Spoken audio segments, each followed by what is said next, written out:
What's going on, everyone? Brand here from Bloody Breakdown. I have a guest today. Can you all believe that every once in a blue moon, people actually will come on this channel and hang out with me? I find it interesting. But today, I am joined by a friend of mine from another community that I've unfortunately infected some of the horror community with from over there. So I apologize to those people in advance for whatever side jokes may be said that maybe you're not privy to. Hey, check out the Geek Room. It's a good time to say that. And check out TAV's channel. Check out Fuck My Life, which is linked down below. If really quickly you want to go ahead and let folks know what it is you do on your channel and just kind of show yourself out for a bit. Yeah, so basically we ripped off the Geek Room. We just fucking do whatever they do. You know, we even stolen some of their villains, some of their antagonists, like Von Helton, you know, Shane for Christ, you know, all of them. I also like to have up and coming YouTubers come on the show, you know, just kind of, you know, because it's not like I got thousands of viewers like the Geek Room does, so it's a little bit easier for them to get into it, a little bit easier for them to get. It's basically practice. I'm the practice Geek Room, so. Oh, yeah. don't say that. That's not true. Oh, I was like, dude, we literally squad. If you need a practice squad for watching idiots on the internet and laughing at them, yeah, I got you, man. I gotta have some purpose. Gotta find purpose. No, anyway. So yeah, but no, really, the Geek Room is great. So I just. They're inspiration. They're inspiration of mine, and I enjoy them. And you know, we've actually known each other for quite some time. They were on my old channel, and I don't know why they were on there because it wasn't any good. But it was great. Look at the standard that's being held up by the Geek Room first before you talk about anything being any good. Dude, I tell you, it's fun. It's fun. It's a fun time on your show, though. You guys have a lot of people. Look at the standard. You want to talk about standard? I can't even get my goddamn auto zoom right. Fuck it, man. It happens. It happens. Yeah. So yeah, check out FML. It's a good time. I particularly like watching people being hit in the balls while we're waiting for the show to start. That's the best part of the show. It does kind of put you in that headspace of like, all right, yeah, I kind of have an idea of what I'm getting into right now, because watching some of those videos does have that gut-wrenching pain one would feel after being kicked in the scrotum. Yeah, see, I do not lie to my community. I let them know. Like you're gonna see some shit. You're gonna see some Cobes cooking. You're gonna see Shaney's fucking jiggling on a bed somewhere. You know, you're gonna see Rev fucking and the shit R that's written behind him, you know, on the wall. You're gonna see some stuff, you know, and some things. And I wouldn't recommend it. But I would recommend my channel, though. That's right. In a lot of ways, stuff like that. In a lot of ways, I will say that the things that we review over on the Geek Room and FML are way scarier than anything that has ever been discussed on this channel, a horror movie channel. That is a fact. Because that's the thing. Hey, the stuff we talk about here on this channel is purely fiction. The stuff we talk about over on those channels, unfortunately, are real life. It's true. It's true. Unfortunate as that may be.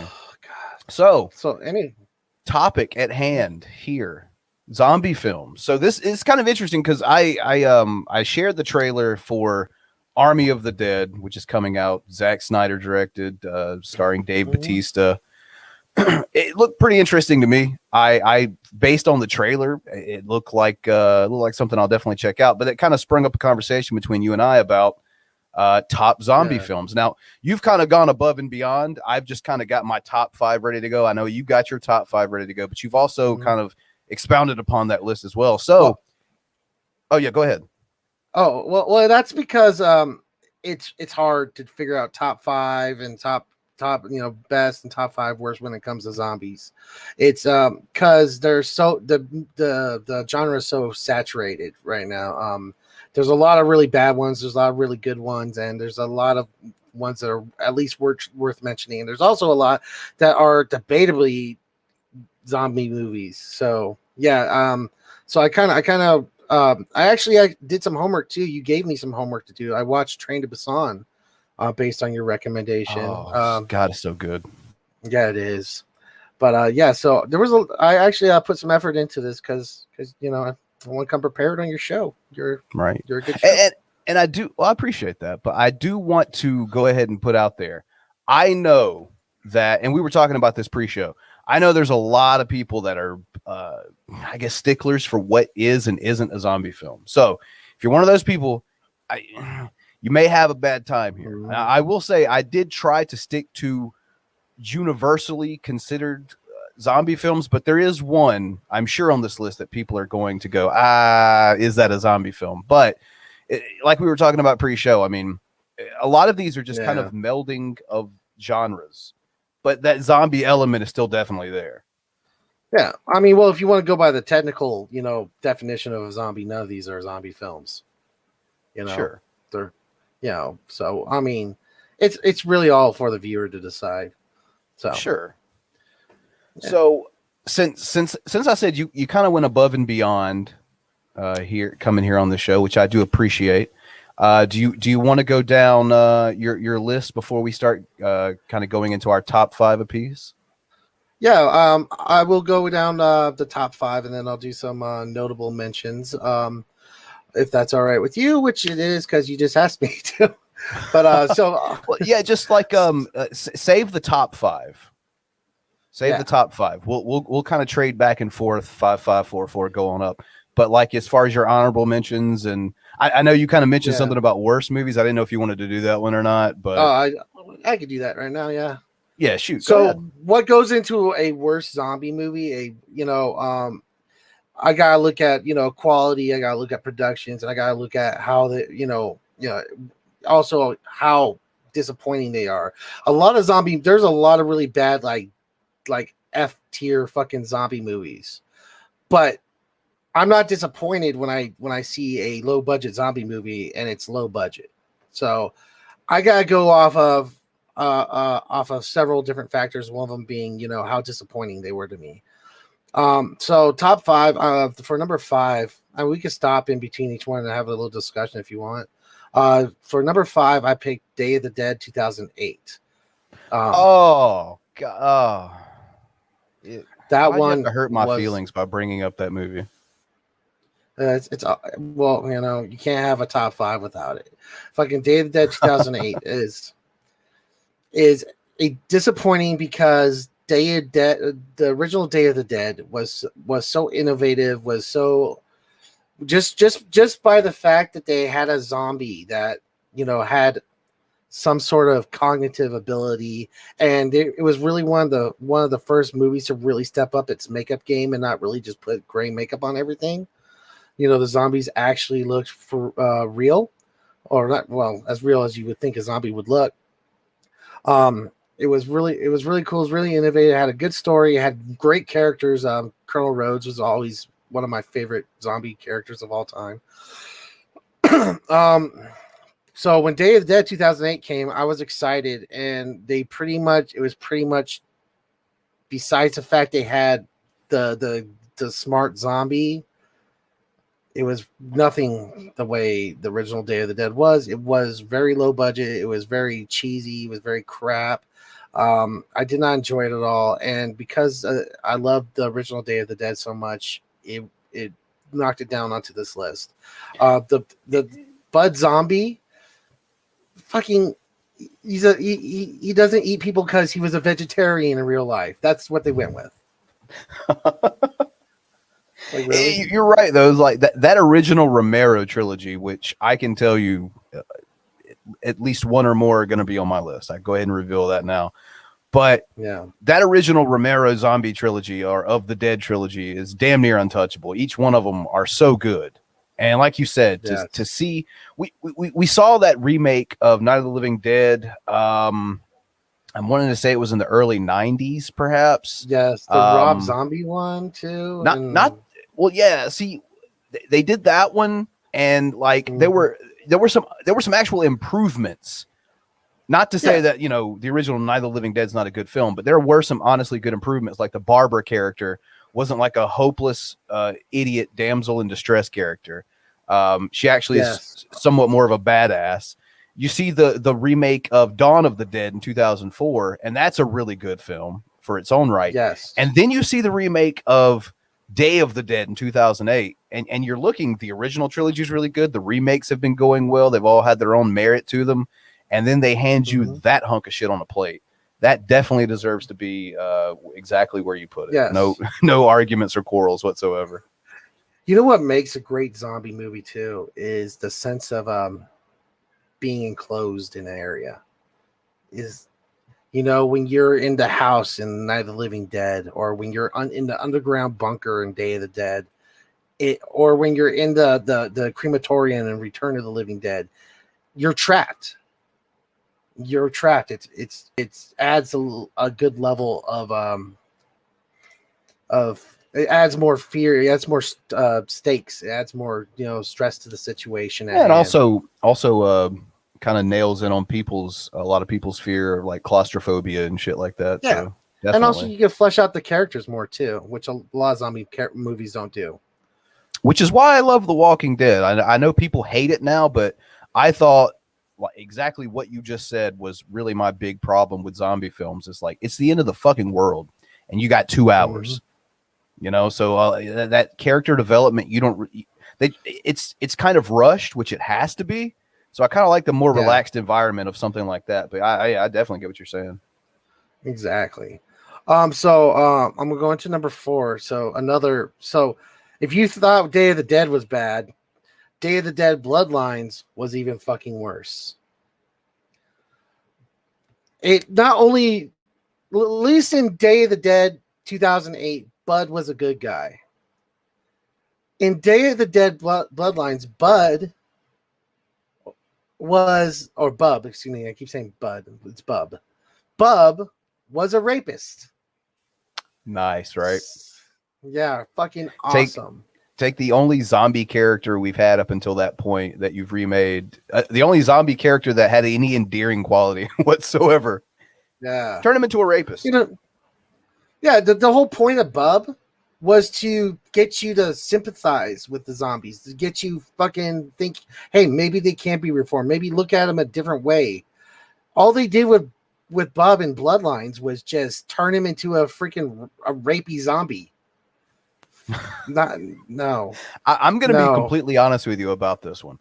I watched about 12 minutes of it, I think, on Netflix, some streaming service. I'm wanting to say it was Netflix. Before I was just like, I just don't feel like putting myself through another one of these remake sequel spinoffs that 10 minutes in, I already know this is going to be bad. So I have not seen the entirety of this movie. I've read the synopsis. I've seen a few minutes of it, but it's just, I don't know. I felt kind of drained at that point after its predecessor. Yes. It's hard. You can't, when you see these movies or these remakes, just getting on the original. But I watched it because it was, that's why it's higher than the 2008 one, is because they actually promoted this piece of shit. Like I saw trailers for it. So yeah. Whereas the original was kind of just like quietly shoved out into the atmosphere, which is the way it should have been. I'm not gonna lie, but so Anna's in the chat says zombies are bad, rape's bad. What if we put them together?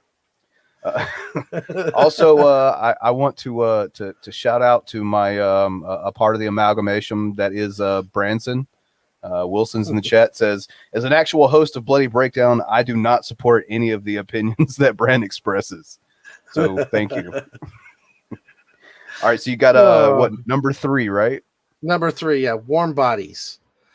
Warm Bodies was promoted even more because this was an actual theatrical release that people were pretty hyped on seeing, I think. But it just came down to girl love zombie, zombie love girl. And then it's Twilight for zombies. It really is. Yeah. It's funnier, it was, but that's about it. Like, I don't know what to say about this movie. It was just Twilight. Yeah, like you said, it sums it all up. It's Twilight for zombies. It's lame. It's not exciting. There's barely any zombie action in it, and the little there is, it's just not fun to watch. Yeah, I'm ashamed to say that I own this film. It was a blind buy, so they got me. You shouldn't. You should not want to watch the zombies eat the people. I mean, yeah, you do want them to eat people, but not the main characters. There was no character in here I gave a shit about. So right. And that's another problem I've noticed with like a lot of, because we had people in the chat talking about like your observation about the environment in zombie films. That's another one, is that I cannot stand it whenever they're too headstrong on just going where the story's going. You don't really get that character development, and you don't really give a fuck if any of them get eaten. Like, that's the big thing. You have every zombie movie since the dawn of what we now know as a zombie. Those films are about a core group of people, survivors, coming together, trying to find a way to get things sustainable again and just be able to live. But if you're not going to root for these people, if you don't care about them, I mean, that's done. Number one, you've got to have that. In every single zombie movie that's any good, a single zombie is always a threat. Always. Fucking when you add when anything can happen at any given time, when everything is a threat, then it's better than having a core group of survivors or a large group of survivors just mowing down zombies. Then the threat is just not there.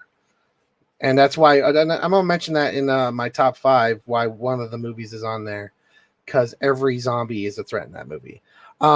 So it's like Anna says, hold on, I lost it 1 sec. It says, I want to see the zombie eat someone's heart, not the booty.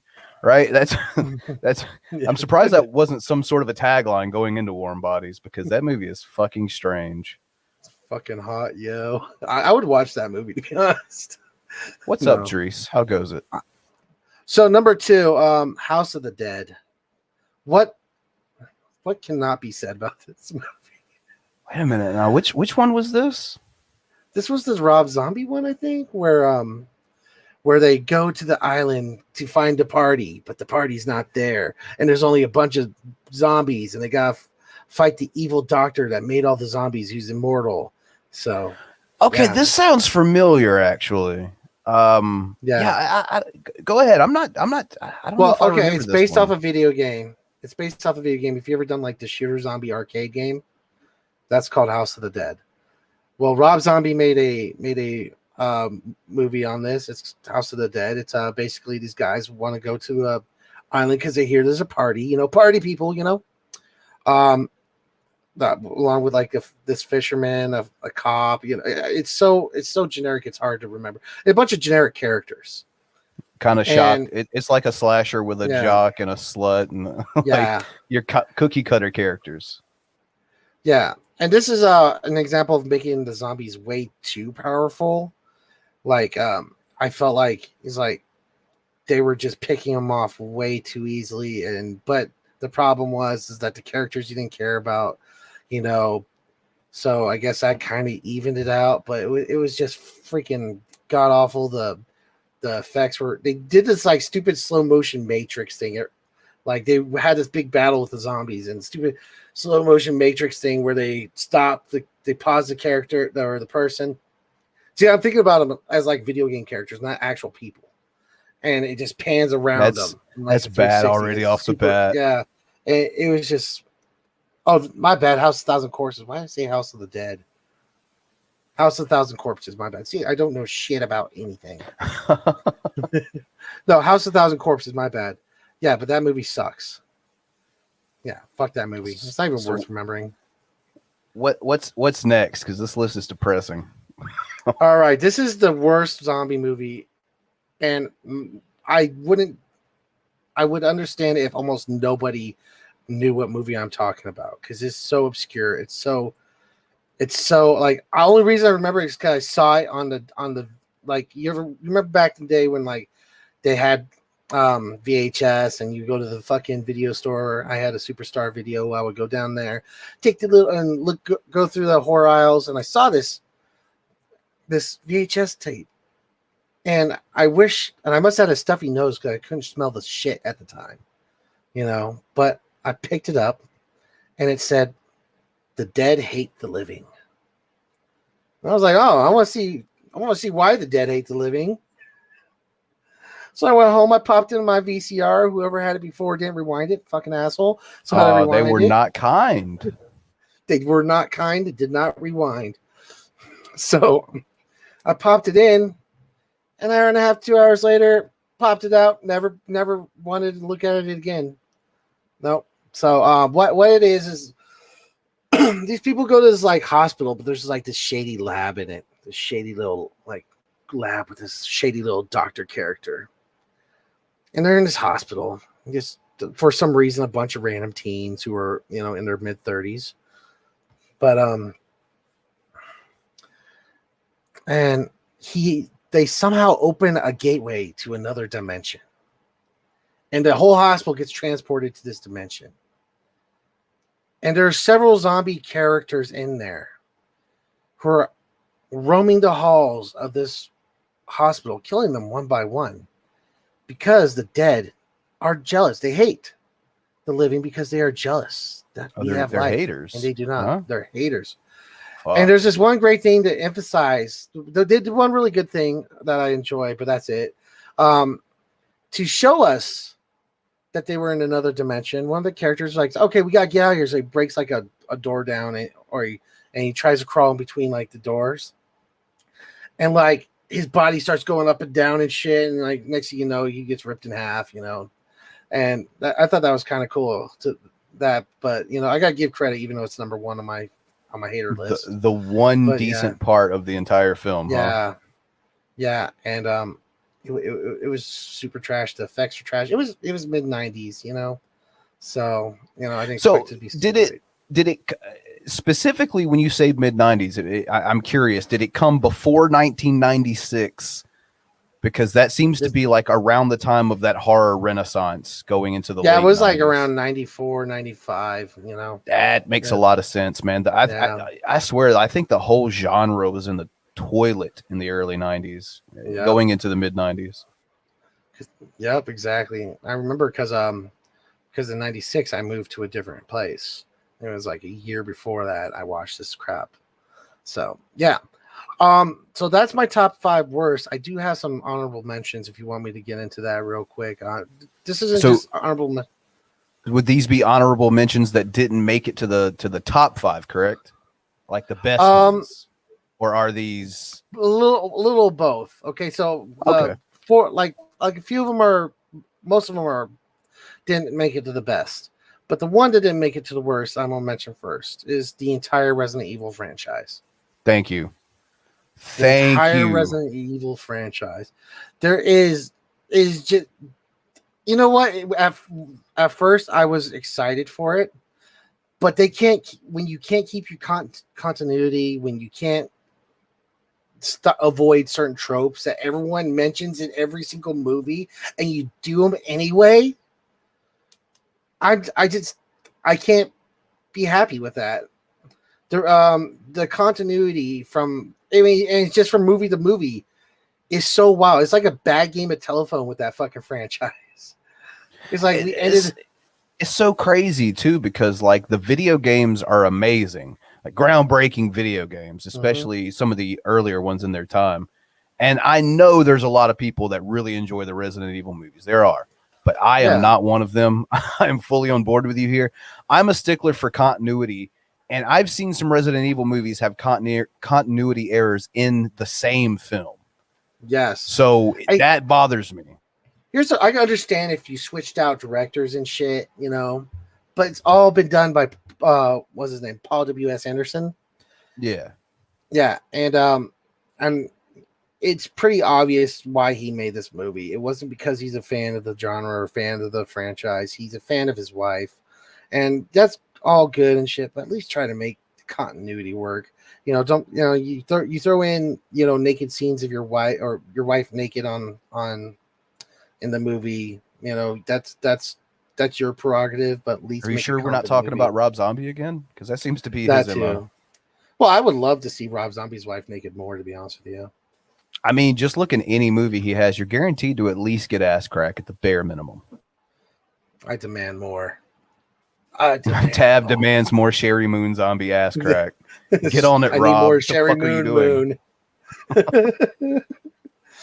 Next movie. What's up, Cody? So these are like the competent movies I'm about to go into.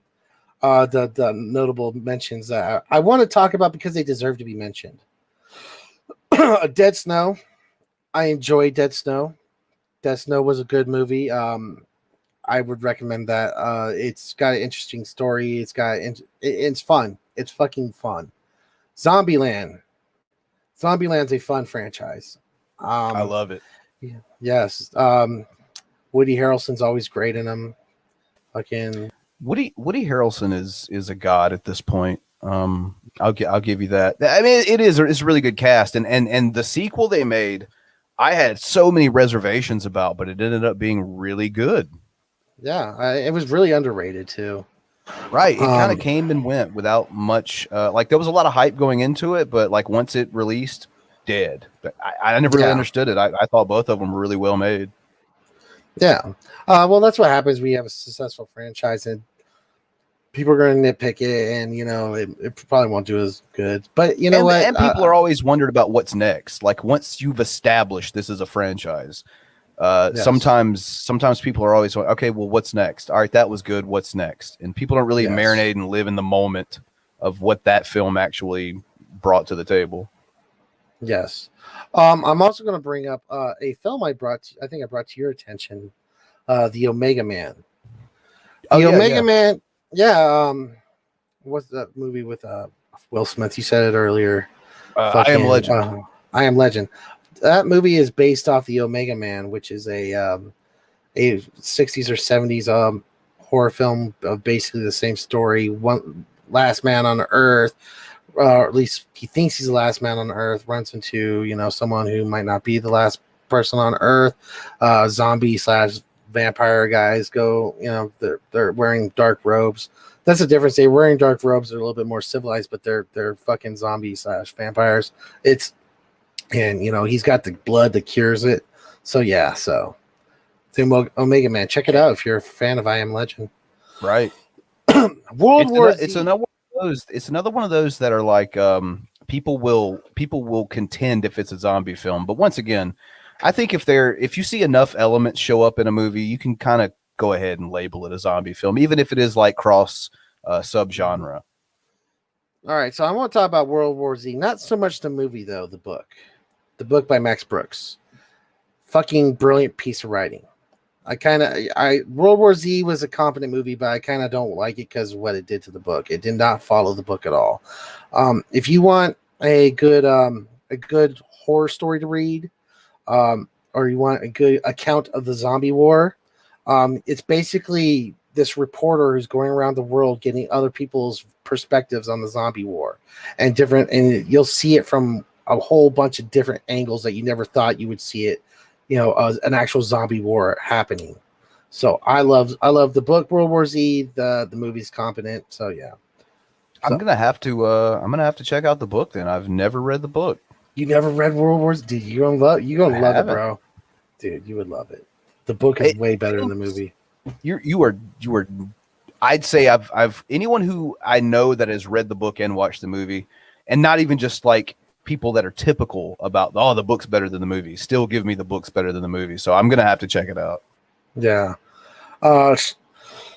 Final one is that I really wish I could have put it on my top 5 list. I really wish I could have, but there was just so many good zombie movies that I left it off, but I wanted to make it a notable mention. Is Shaun of the Dead. Shaun of the Dead Nice. is a great movie. It just barely didn't make it, mainly because there's just so much. But you want to inject some comedy, but yet have some high stakes and some suspense. They perfectly did it. They did it with their entire trilogy. It's fucking Or amazing. the Cornetto trilogy. Yeah, the Cornetto trilogy, perfect. It's like you don't like. I don't even suggest watching Shaun of the Dead. I suggest watching that entire trilogy. Fucking Right. Hot Fuzz, yeah. What's At World's End, Shaun of the Dead, great movies. It is, and I can say this. We will be talking more about Shaun of the Dead later. Yes, love it. All right, so yeah, those are my notable mentions. If I left off anything, I'm down to leave a comment in his comment section and leave a dislike or like. Yeah, or subscribe. Yeah, do that. Those are nice. Yeah, those are fantastic. Also, I think your Patreon link is fucking busted. I clicked on it, nothing happened. Is it? Let me check. Yeah, you might want to double check that. I've had people tell me that, depending on how. Yeah, it's fucked up again. I'll have to fix it. every I swear to God, it's like I think it has something to do with shortening the URLs. Maybe only last so long. Yeah. Because I did that a few months ago. So, I guess we'll go ahead and get into our top 5. I guess we can just kind of bounce back and forth. 5, 4, 4, 3, 3, 2, 2, 1, sure. 1. Sounds good. So I'll go ahead and kick it off here, because my number 5 is a movie that is the only one I really think I'm going to have any difficulty on this list with anyone saying that's not a zombie movie. But I really think all the elements are there, and this movie to me has always, like in my brain, this movie is kind of like the Romero zombies on steroids. So what I'm talking about here is I'm talking about 28 Days Later. So this is one that came at a time in the early 2000s when, if you really look at it, Dawn of the Dead the remake in 2004 hadn't even came out yet. I'm wanting to say this was 2002. If someone in the chat, if I'm wrong, correct me. But I know it was the early 2000s for 28 Days Later.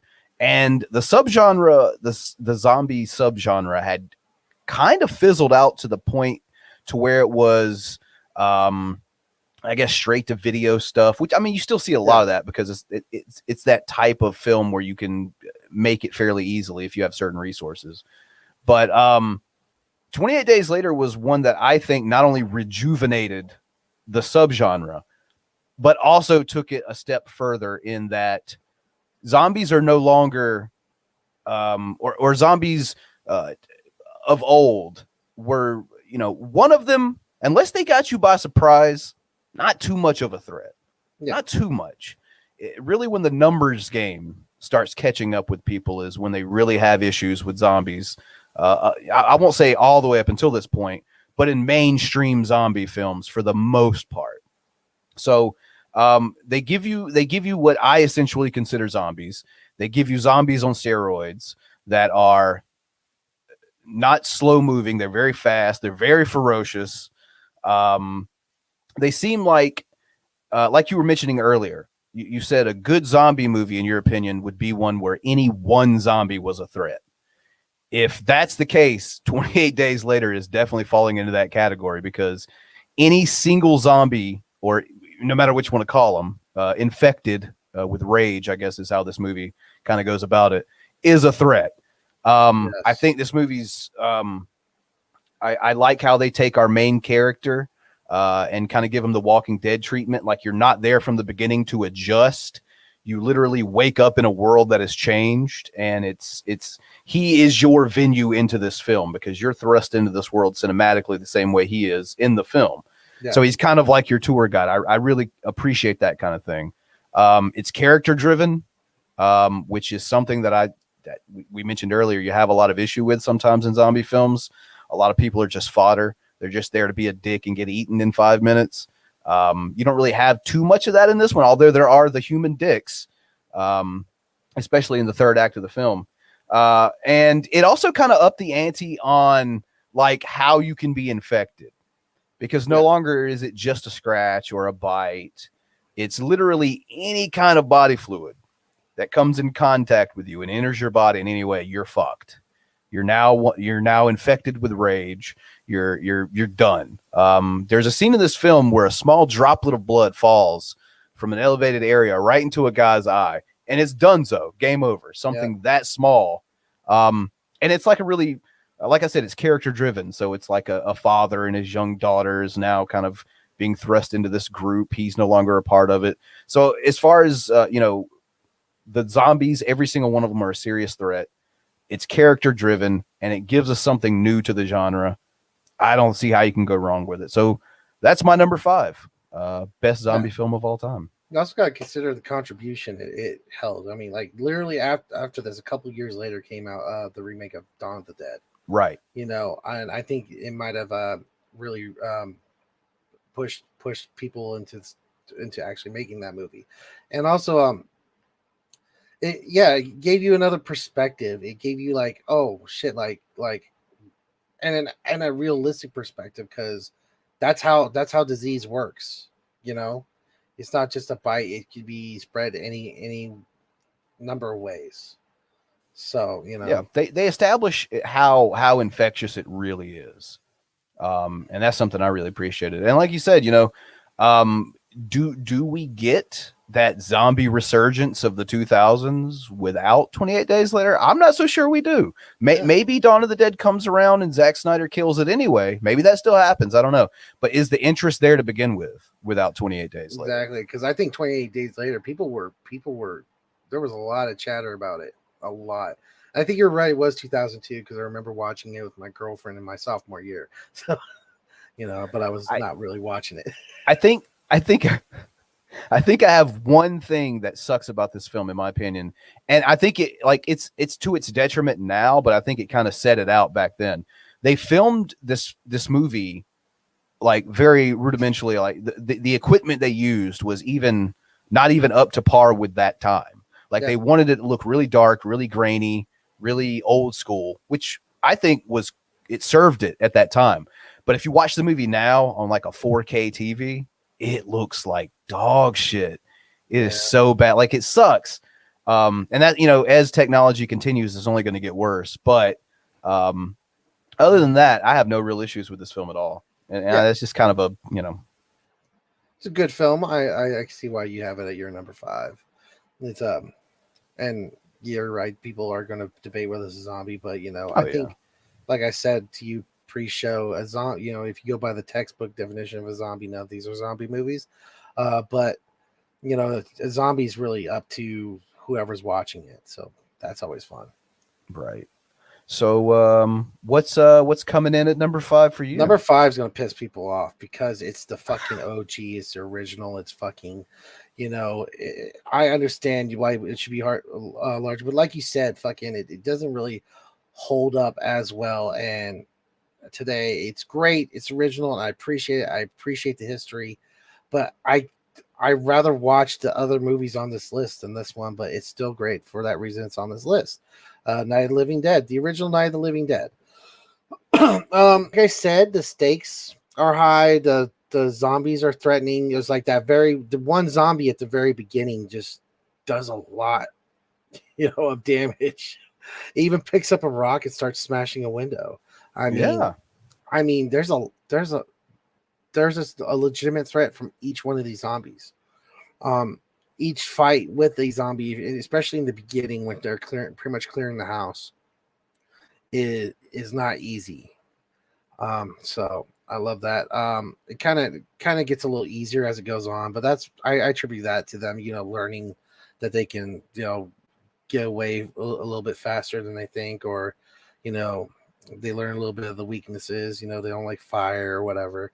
But the original Night of the Living Dead, it's a great movie, but I to be honest, I'd rather just watch any other of these other movies, a little bit more. If I have a choice. Yeah. Yeah. I feel but you there. I will have it on this list because it's the OG, and it's a good movie. So It is. It yeah, is. And I can kind of transition easily from that into my number 4 pick, because guess what now my number 4 pick is? what's your number 4 Night pick? of the Motherfucking Living Dead. Oh Um, yeah, so I guess we can just continue having the conversation about it. An easy oh transition yeah, there. yeah, Like for me, I'm with you. yeah, This one is pretty much like the first outing of the modern zombie. Like yeah. we've kind of moved away from White Zombie and I Walked with a Zombie, those type of original film zombies. We've gotten into obviously the Romero zombie now. This is the first of the Romero zombie films. And I'm going to tell you, I like this movie for some reasons some people never even really pick up on. Like this movie had a lot to say politically of Yes. its era, on race, on just an unimaginable amount of things. Are see, like, you have people today that say, I don't want, my movie preaching to me or whatever.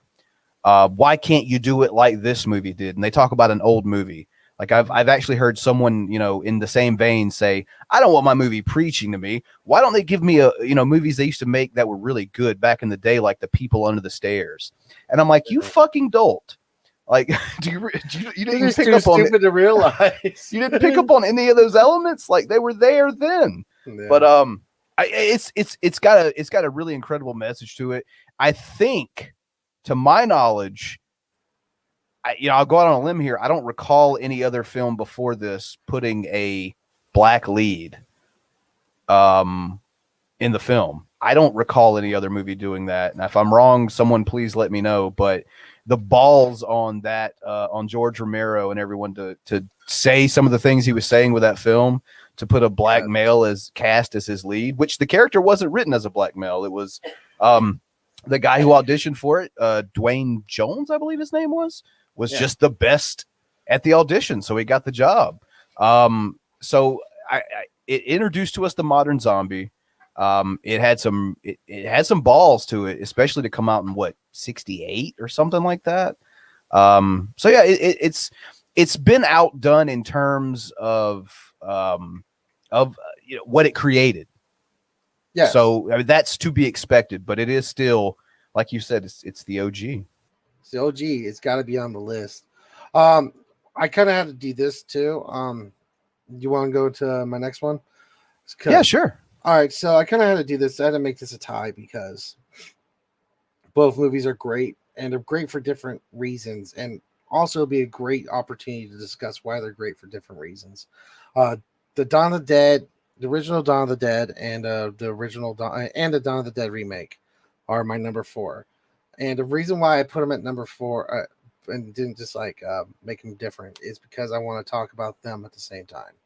Because you can't have one without the other. Or no, you can't have the original, but you can't have the remake without the original. So I want to talk about the original. The original, like you said, there's usually a social commentary with Romero's zombie films. This one's about consumerism. Aimlessly wandering around the mall. Going back to what we know.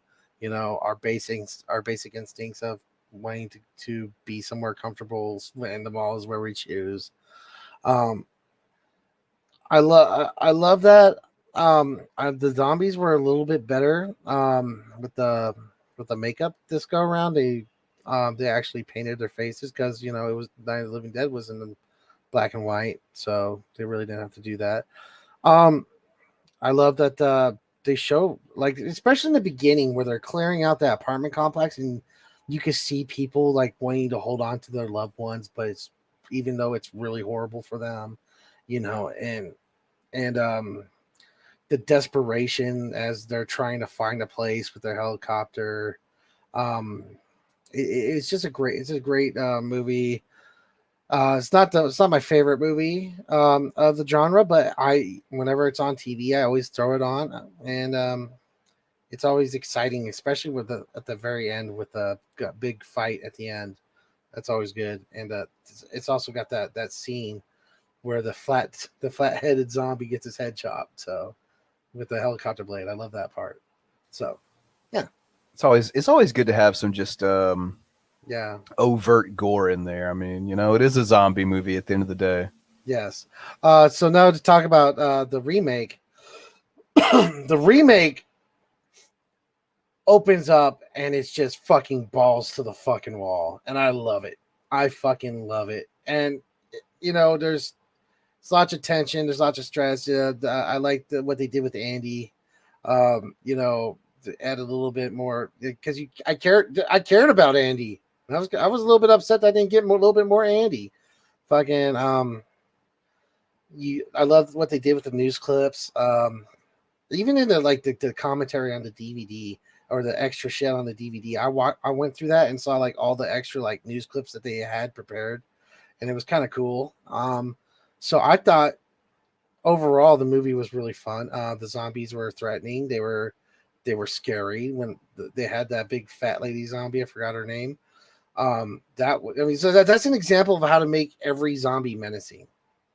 You just needed one or two zombies to just cause a little bit of chaos, and just show, hey, they're menacing. They're not to be fucked with.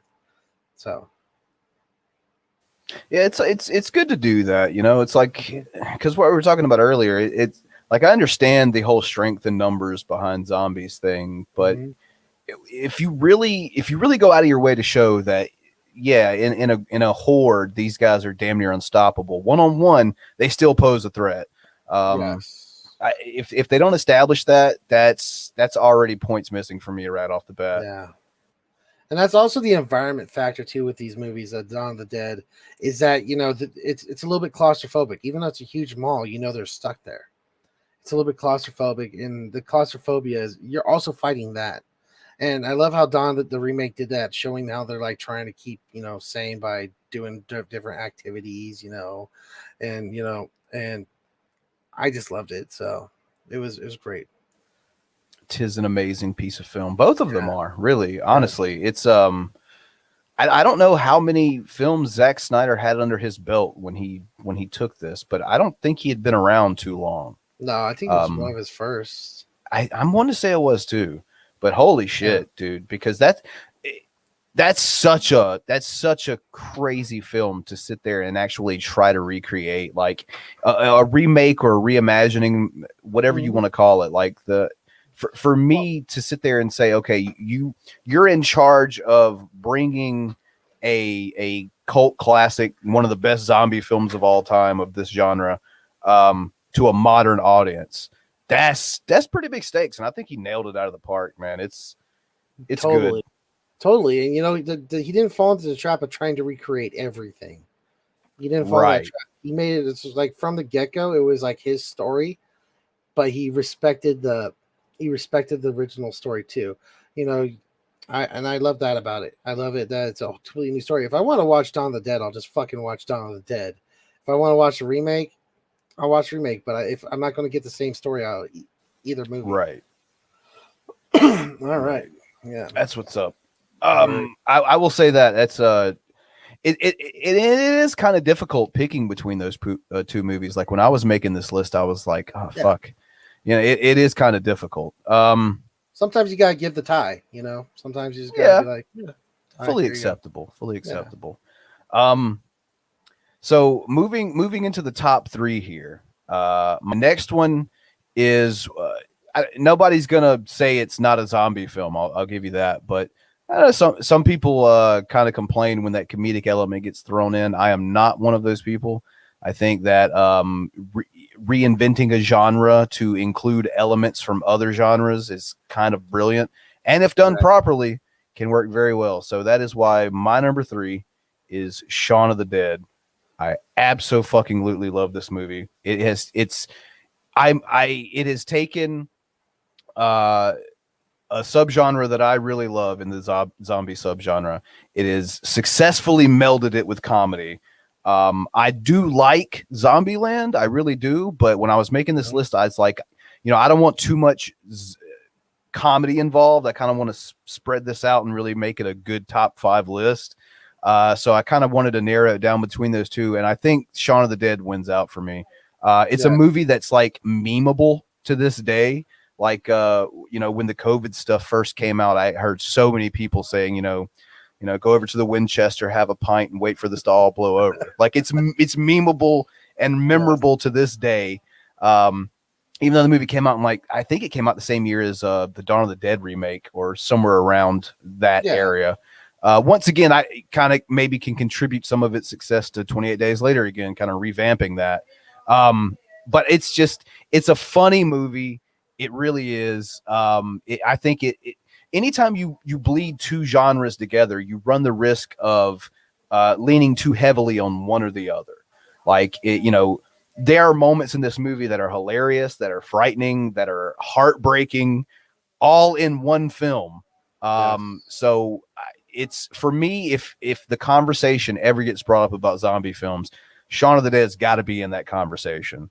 And like you said, the whole trilogy, even though the other two are very different, unrelated stories, awesome trilogy. And this one just sticks out to me as one of those movies that when you get to a certain point, being a fan of like zombie films, it's really, really awesome for a group of filmmakers to come in and take the tropes that you're familiar with and almost kind of like pull a Scream with them, where it's like it's a bit meta and you understand what's going on. It's funny. The characters are sort of in on it to a degree.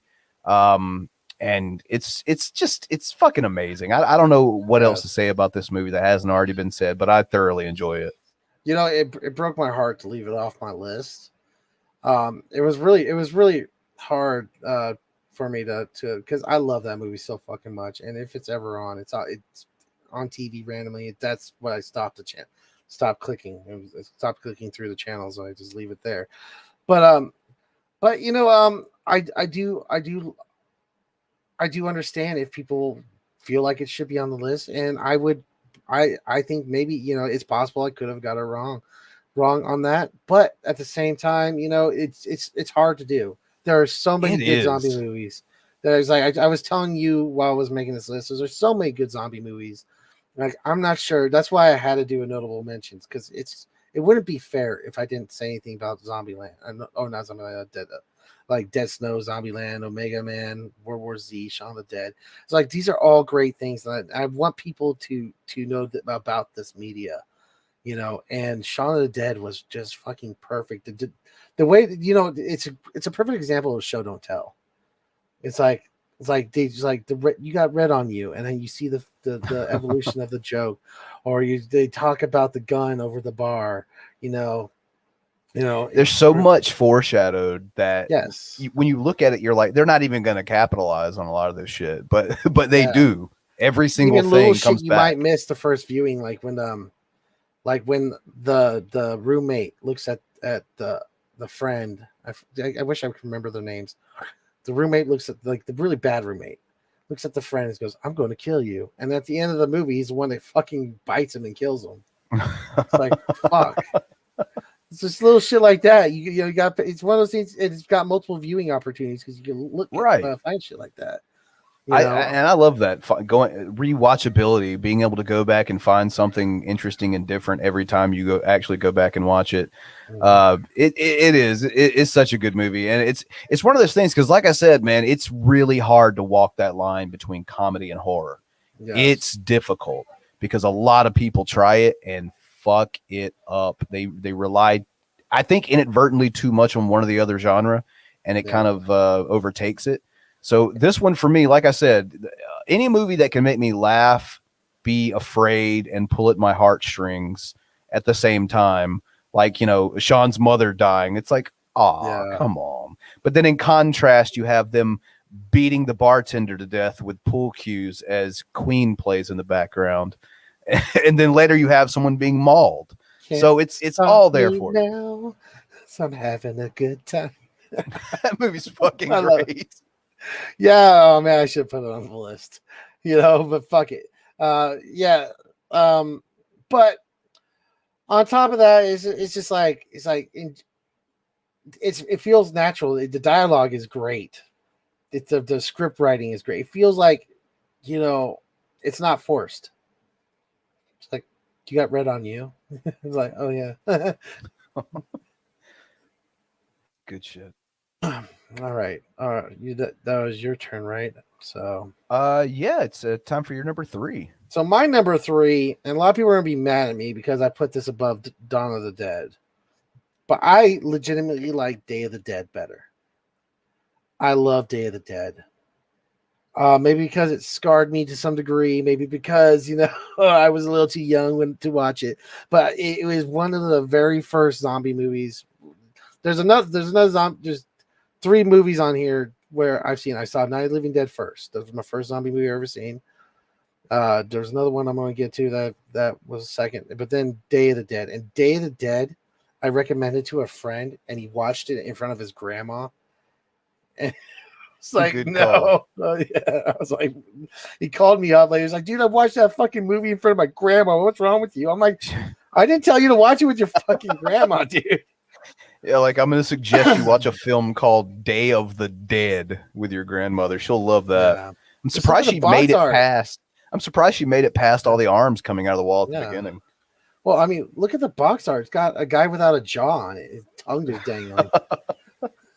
Grammy will love this. she'll love that tongue. Oh, no. Never mind. We're not on the geek room. I forgot. I told you there'd be bleed over. Yeah, I know. Bleed over. That's what he should have told his grandma. Anyway. Yeah. Jesus, Granny. Day of the Dead I love. Mainly because the characters are fun and awesome, and you like them or you despise them. One of the two. You feel something. Colonel Rhodes, actually, I believe, is the fucking protagonist of this little adventure. I've heard people make this argument before. There is some valid arguments behind this. He is right. He's right. It's like, we can't be wasting time on a single zombie. We need to figure out how to kill them now.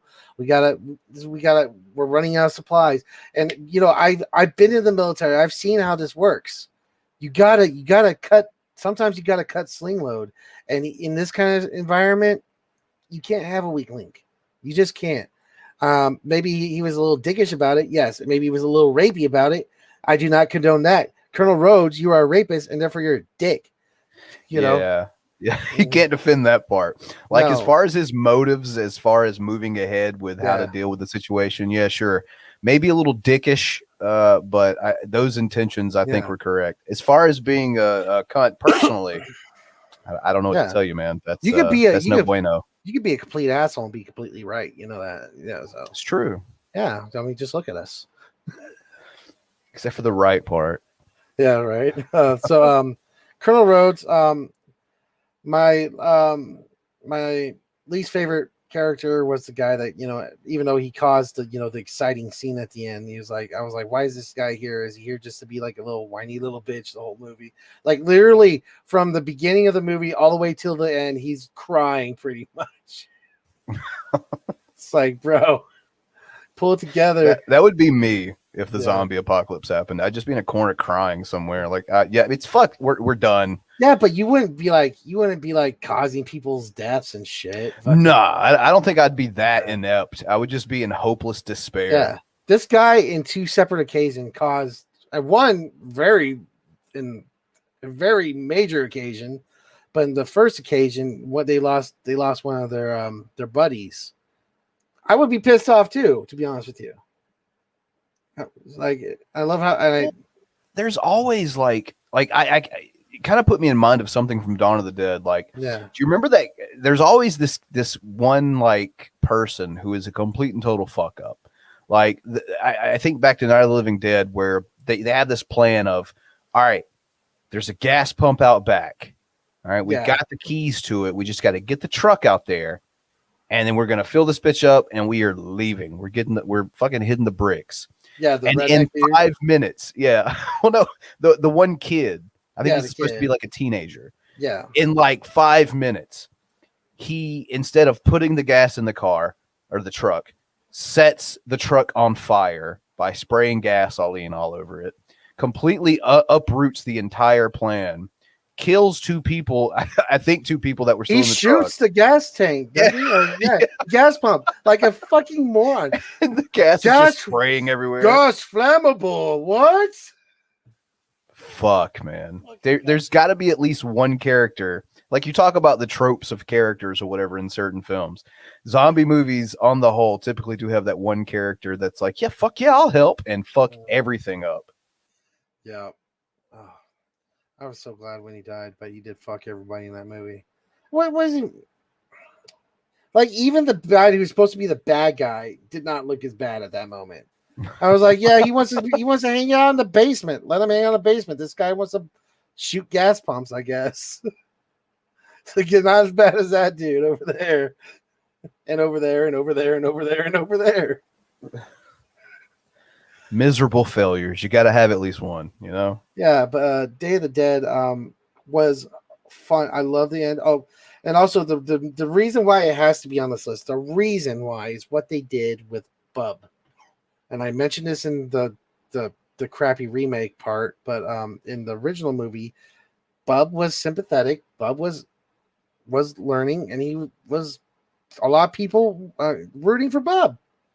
He's the one that ended Colonel Rhodes, and it was a good time. I love how they showed like, once again showed, didn't tell us that Bub was smart. They showed us. They said, "Oh, Bub is learning. He's trying to shave. Bub is learning. He's playing with a phone. He's doing this and that."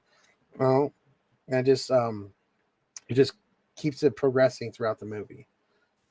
Yeah, I don't think I'd ever really see. I don't think they'd ever really done anything up until that point of like, okay, they can learn.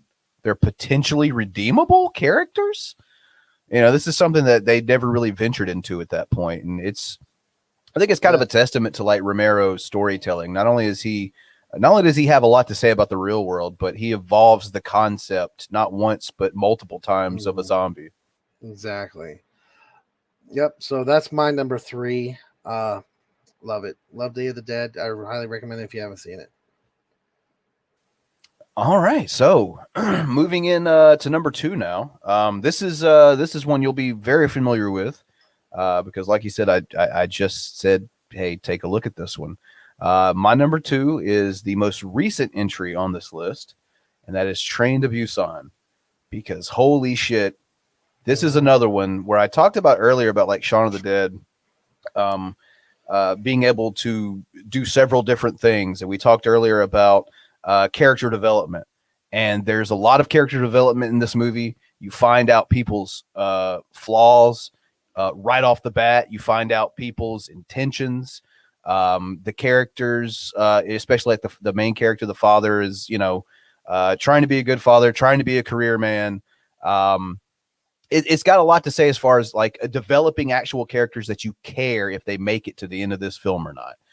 That right there is the literal number one reason that I put this movie where it is because they create several characters that I actually cared about, that I actually had an invested interest in seeing them make it to the end of this film, and a lot of them didn't. So it is one of those movies where I'm very character driven. I can enjoy a movie like Saw or something like that where there's not a lot of character development and you kind of don't care too much about the bodies ripping apart. You know what I'm saying? Like I can get into something like that. Don't get me wrong. But I really love a film, or I guess maybe a script would be more appropriate, that is character driven, and Train to Busan does that for me. The zombies are badass again in this one. There's a good story to it. You're putting it into an element that like I know there was like that trend of like zombies on a plane, zombies on a train type thing there for a while. But for the most part, all of them were just gimmicky, except for this one. This one actually has something to say. There's a purpose behind it. There's a point to the film. It's not every day that you look at a movie that is classified as a zombie film and go, that's not just a good zombie movie. That's a good film, like all the way around. So it's I knew this one was going to be high up on the list. I think sitting at number 2 is probably the right place for it as far as my opinion goes. Most recent thing I have on this list, but it delivers. It checks every box for me personally is what a competent and entertaining zombie film is. So it's definitely got to be on here for me. Yeah. Well, this may spoil my number one, but I'm not going to talk about this because I've already going to talk about it later. So, but I will agree. It's Got great. you. Got you. Needless to say, we've both enjoyed Train to Busan. Yes. All right. So, so now you're number two. Yeah, number two, which is not Train to Busan. So that pretty much spoils it. All right. Return of the Living Dead. I love Return of the Living Dead. In fact, you talk about Shaun of the Dead being one of the first to be kind of a comedy, but no, really, Return of the Living Dead was the first to mix the comedy genre with the zombie genre. I leaned a little bit more in the zombie genre, but there were a lot of comedic aspects to it, and really helped out by the acting of the people in this movie. When people were in pain, like that scene when the paramedics are checking him out, you felt like they were really in pain. There's little like Easter eggs throughout it, like the mortician being like a fucking Nazi. He has a Luger and he's listening to the German march. It's fucking it's awesome. I love the zombies in this. The zombies, like, okay, there's a lot of examples of bad zombie makeup in this movie, but there's a lot of great zombie makeup. Tarman. Right. Tarman is a classic example of a zombie done right. The woman on the table with her spines wiggling around, fucking awesome. All practical effects, by the way. Yes, practical effects. You can actually see spinal fluid leaking out of her spine if you look close enough. Actually, one of the practical effects directors did get fired because the skeleton that pops out of the ground, you can actually see the dowels that open up his jaw if you look close enough. Oh shit. Yeah, but a lot of the other practical effects, I guess he must have hired a different practical effects director working on that part. But I love everything about it. I love, one, it's claustrophobic. It is incredibly claustrophobic.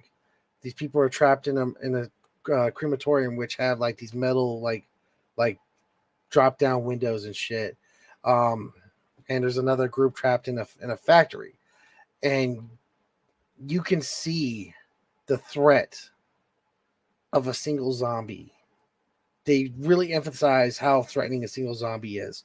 At one point, one zombie jumps through a window into an office. That just leaves that whole office untouchable. You can't go in there. You can't go in there. That one zombie's in there. The one zombie in the basement, Tarman's in the basement. You have to come up with this big plan, and it's a big event in the movie when they take on the Tarman. Tarman takes out the leader of the punker groups. It's just they're fast, they're strong, they're smart. You can't. I mean, these are smart zombies. These are elements that really haven't been played into a lot at this point. When the zombie gets on the radio and orders and calls for more paramedics and more cops, that's really like the first time you see zombies planning out shit. Right. So yeah, and that's what it's all about in the end is the horror aspect. It's the horror. Yeah, there it is again. Yeah, see? The horror. The horror aspects of the movie. You want to be scared. You want to feel threat. You want to feel something when you're claustrophobic.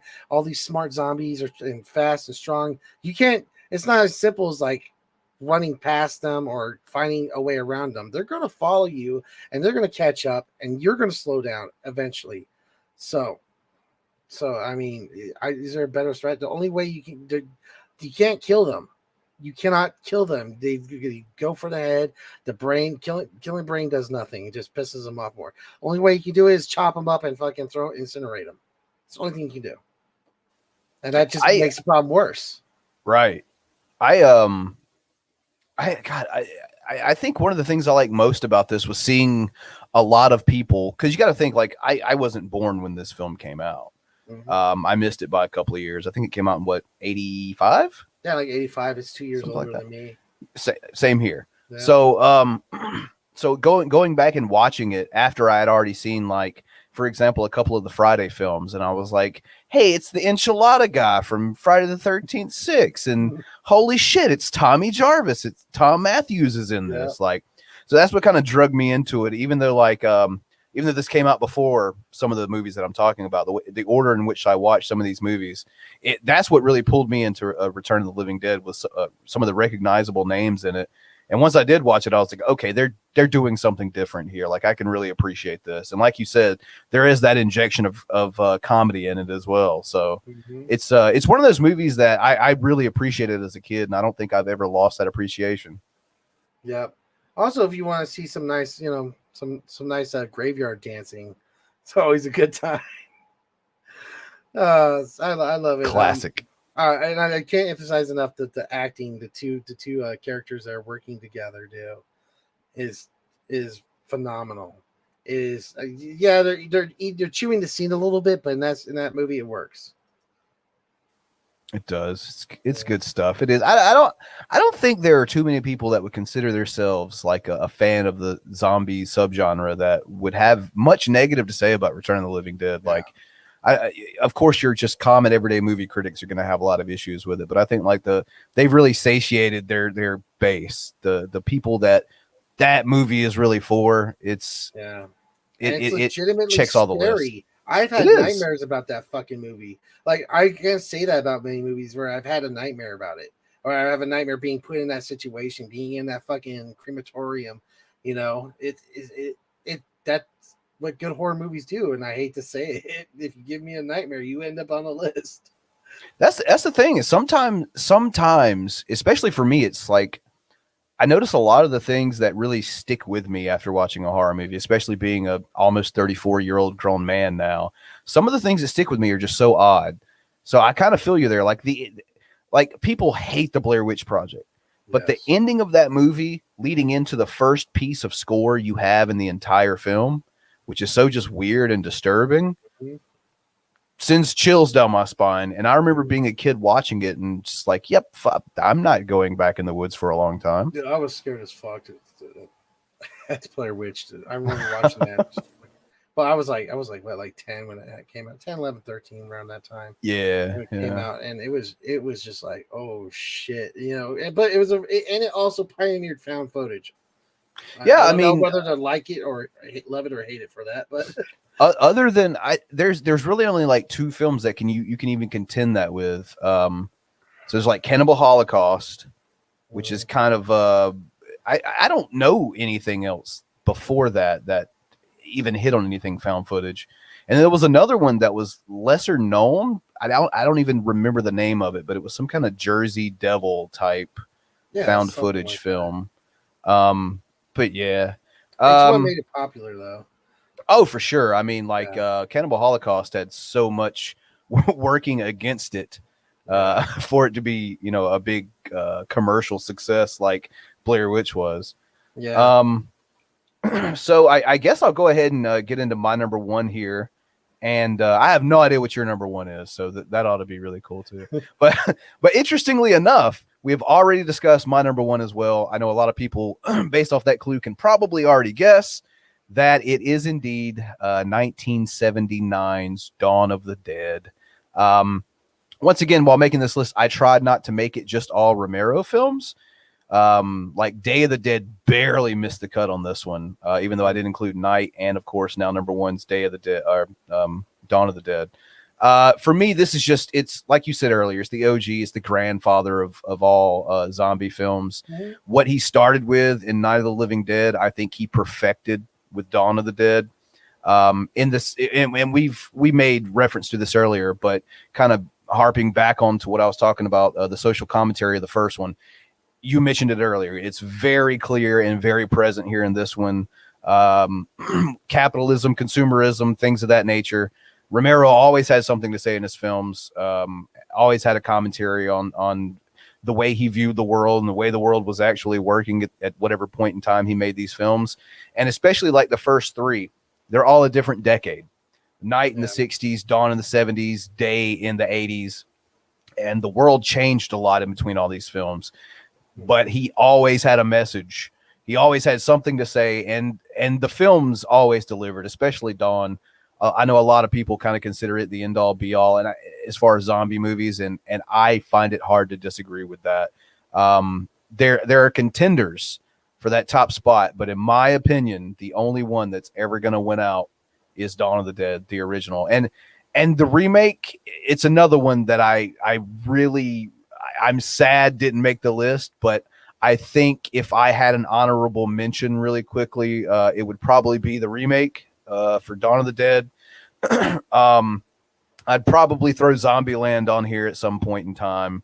I Walked with a Zombie, which is another good one from way back when, like I wanted to say the 40s or 50s. But yeah, that pretty much closes out my list. What can you say about Dawn of the Dead that hasn't already been said? It's fucking amazing. Perfect piece of zombie filmmaking.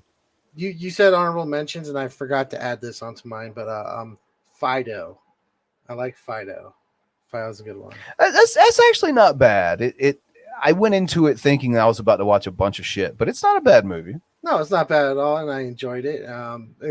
It's one of those zombie movies. It's one of the rare ones that are just okay, because zombie movies are either really bad usually or really good. There's very few in between. But yeah, zombie movie, Fido, just okay. More on the good kind of competent side, about a boy and his dog or zombie, Right. It's like Cody says, so difficult not to add Romero films on the top 5 list. I found it actually impossible. I couldn't do it. Look, I ended up putting 2 on the list, and that was whittled down. Like anytime I make like a top list, I don't want to have too much of the same stuff in there, so I don't really pigeonhole myself. I kind of branch out as much as I possibly can based on what I enjoy. But son of a bitch, that guy, it's hard not to mention him when you're talking zombies. It really is. I got 3, and you can't deny it. He's the fucking king of zombie films.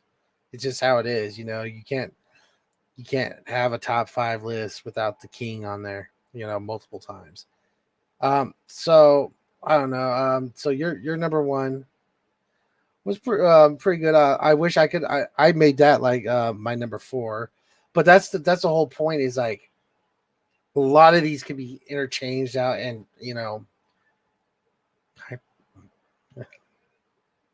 oh, you are. Sorry about that. It's all good. Don't worry about it. Yeah, a lot of these can be interchanged out. Like I'm not. I mean, I love Dawn of the Dead, but not as much as I love Day of the Dead or Return of the Living Dead. But that's understandable. It's tiny little differences in the filmmaking that appeals to me, other than you. You know what I'm saying?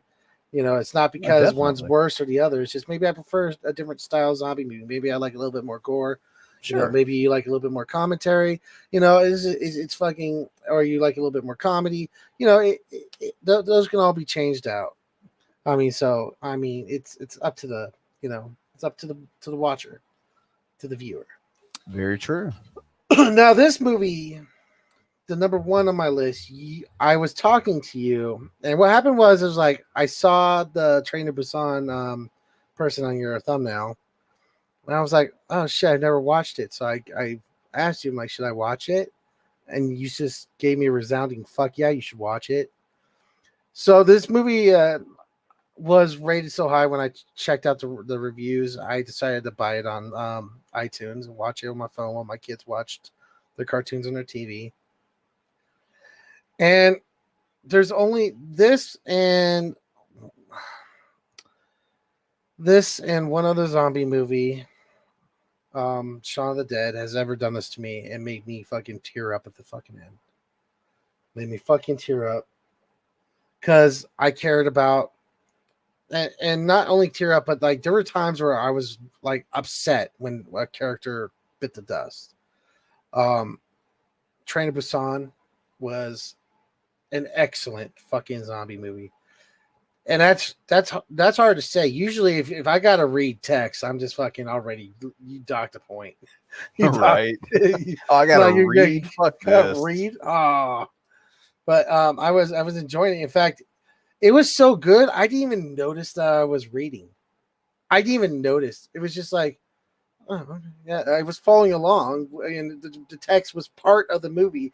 It was just being absorbed somehow through osmosis into my body. Dude, I think I had the same exact Yeah, experience. right. I feel you on that. I hate having to read subtitles in a movie because I feel like it takes my eyes off of the action that's Yeah. actually happening on the screen. But you're right. It's so easy. It's so good. It just everything works. Yes. There was one time where the subtitles didn't match up, and that was at the very beginning with it's like the guy's like he's like all do mad because he gets stopped at the checkpoint or something like that. He's like you better let me go or all do mad. I'm like, oh, okay, that was You weird. don't want to see me do mad. He hulks out. Hulk no grammar. Fucking Hulk zombies, man. You That's know what we got what? to come to Speaking of next. zombies, I would love to see a fucking Marvel zombies movie. Have you read the Marvel zombies comic books? Yeah, no, I haven't actually. They're fucking great. They are great. See, I've seen some people make videos about this, but I've never actually had any experience in watching them or reading them, rather. Okay, so here's the hook. Okay, yeah, they're zombies. The superheroes become zombies, but they keep their mental capacity. So, and it's really interesting with characters like Spider-Man, because they have a code. But can they control themselves to keep that code? Here's the thing. He's like, I'm not going to go any further than that. But there's the hook. I gotcha. Yeah, That does sound pretty interesting. it is pretty interesting. I enjoyed it. There's also different versions of the story, but the main story is you'll be able to find easily. Yeah. Gotcha. So Train to Busan. Yeah, I have not talked enough about this movie. This movie. Can you This movie is. can you talk enough about this you movie? Can't. This movie is perfect. It's got everything I listen. It's claustrophobic. It's fucking the zombies are a threat. Every single zombie's a threat. The zombies are powerful. The humans aren't too over, but they're not too powerful. The humans can fight back at least to some degree. The zombies do have some weaknesses, but it's all situational. I love this movie. The only question I left is like, how do the zombies are they less of a threat at nighttime? Because you remember the tunnel scenes. Like, are they? They do kind of make that somewhat of an issue. Yeah. Well, it's not even an issue. It's just you don't get to see them in that environment. So yeah, maybe they are. Maybe they are.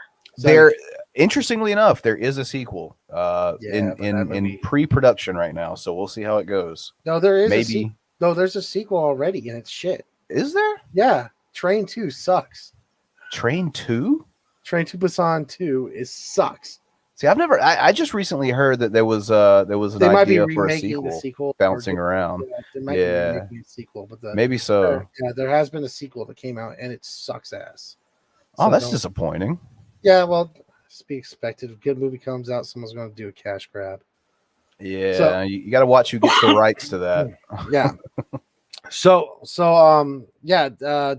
Character development. Number one, the best characters in any fucking series. I guess there are a couple characters that are the comic evil people, or the fucking.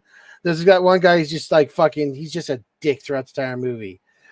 But other than that, it's people have stories, they have backgrounds, they have a past. You give a shit about them, There's one person who's in a situation which I would not want to be in the zombie apocalypse, which is being pregnant. And I was worried about her the entire fucking movie. Right. I was like, oh shit, I feel so bad for her. The dad who's a bad father, but knows he's being a bad father, but he can't help because he wants to do what's right for his daughter and give her a good life, but as he grows and he learns to care about other people other than himself and his daughter, he cares about other people. He puts himself in. You see him grow. There's an arc. Character development. Yes. Oh my gosh. There is It's an so arc, nice to see. but it's not just him that has an arc. It's remember the first guy that didn't like him. He has an arc. His wife has an arc. The old ladies, the sisters, they have an arc. Everyone around, they're people. They're not just fucking there to be chewed on by zombies. Yeah, even your side characters, some of the peripheral characters have an arc, have a purpose. It's really good to see. Yeah. It's good writing is what that is. It's having characters that you're not just going to focus on one or two of them and everyone else is just disposable. Yeah. Like there's only one character I thought they could have given more of an arc to, and that's the antagonist. But you can't because you can't expect perfection out of everything. And I would give this movie a 10 out of 10 even with a little blemish like that. 10 out of fucking 10. Go fucking see it. Seriously, it's $10 on iTunes. Go fucking watch it. If by some chance you have not seen any movie on this list, definitely check it out. I know a lot of these that we're talking about are fairly old, at least more than a decade, but Train to Busan's probably, I think it is the most recent on either one of our lists. So if you haven't checked it out, holy shit, if you're a fan of this kind of genre, of this kind of subgenre specifically, it checks all the boxes. It's fantastic. Do it. And like I said earlier, there's like, if you want a book to read, World War Z, great book. Great fucking book. It's not all like the Brad Pitt fucking version. Don't worry, Brad Pitt's on the book fucking, shooting himself up with AIDS to fucking make sure he doesn't get bitten by zombies. That's not how it works. I am going to have to check that out. Dude, do it, dude. Let me know. Dude, so audiobook, the author actually reads it to you. Oh yeah, that's easy. I'll do that. Yeah. That's easy. I like easy. Work smarter, not harder. That's what I always say. I don't like subtitles, so I wouldn't like reading the whole book. So there's our top 5 apiece, our personal favorite zombie films of all time. For those of you who end up watching this later, feel free to drop a comment down below. Let us know your list. Speaking of down below the description section, you will see the link to my Patreon, which I'm going to fix that link here soon, considering it's busted again. Thanks, Bitly, piece of shit. And Twitter as well if you want to follow me. So support, follow. That would be amazing if anyone wants to do that. Also, you're going to see a link down below for FML, TAV's channel. So you want to whore that out one more time before we depart? Yes. We're going to do some FMLs, yo. You come over and hang out and say hi. Sometimes Bran show up and we go, hey, Bran, how are you? And sometimes a smiling cow even shows up. Fuck that cow. Smiling cow love you. Fuck that he cow. Love you. I said you could promote your channel, not that fucking heathen cow. All right. Here's the channel. Oh, fuck it. So this is my entire YouTube hobby has been leading to meeting Smiling Cow after all these years. There is a purpose. Fuck. What a purpose. Resistance is Mutao. I'm going to be a milk bag by the time this is over with, aren't I? Just a chunky milk bag. I'm going to be a Canadian milk bag. That's how this is going to all end. Dude, I had that shit in school, man. That was my favorite part, the chocolate milk bag. Just shove a fucking straw in it. Just fucking squeeze it like it would a nutter. Oh, man. Fuck it up like Vaughn did that Go-Gurt. Oh, just suck the life right out of it. Yeah. So I guess that's going to be all. Everyone go check out FML. I'll be back probably with some more Scream stuff soon. There's been some theories floating around that I kind of want to throw my name in the hat and kind of discuss. So I probably got a little bit of that coming up. When are you streaming again, by the way? Probably do Fun Day Monday, and you can come on that one if you like. I may. You may, and you come on anytime you want. Mm-hmm. Yeah. Ooh. Oh, I'll come on anytime. You don't worry about that. Come on, my udders.